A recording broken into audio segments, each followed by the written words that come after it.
কত করে বিক্রি করছেন? বিক্রি হচ্ছে সর্বোচ্চ 250 টাকা। সর্বোচ্চ 250 টাকা। তো এতে করে আপনার খরচের কি অবস্থা? খরচ যা করতেছেন তাতে কি উঠে আসতেছে? না উঠে এবছর মোটামুটি ভালো না, অবস্থা একটু খুবই খারাপ। এটি কক্সবাজারের চৌফলদণ্ডি গ্রাম। এই জমিতে কৃষক রোলার দিচ্ছে।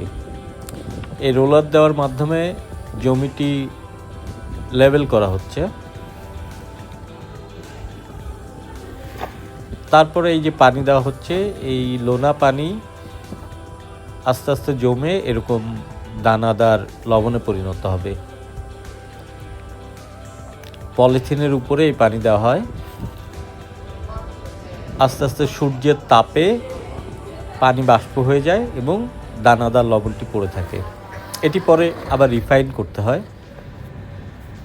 তো এই দানাদার লবণটি এখন সংগ্রহ করা হচ্ছে।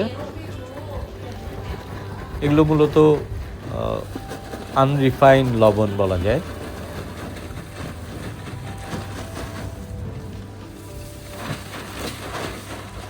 আপনার এক কানি জমিতে কতটুকু লবণ উৎপাদন হয়? ধরেন 10 মণ। আচ্ছা, এক কানি জমি কত করে কিনেছেন? এবছর তো মহঙ্গা, সন্ধ্যা। এবার কৃষক এক কানি জমি লিজ নিয়েছে 50,000 টাকায়, অথচ লবণ বিক্রি হচ্ছে 200 থেকে 250 টাকা প্রতি মণ। এই রেটে বিক্রি হলে তাদের লাভ তো দূরের কথা, উল্টো নিজের পকেট থেকে লোকসান গুনতে হবে।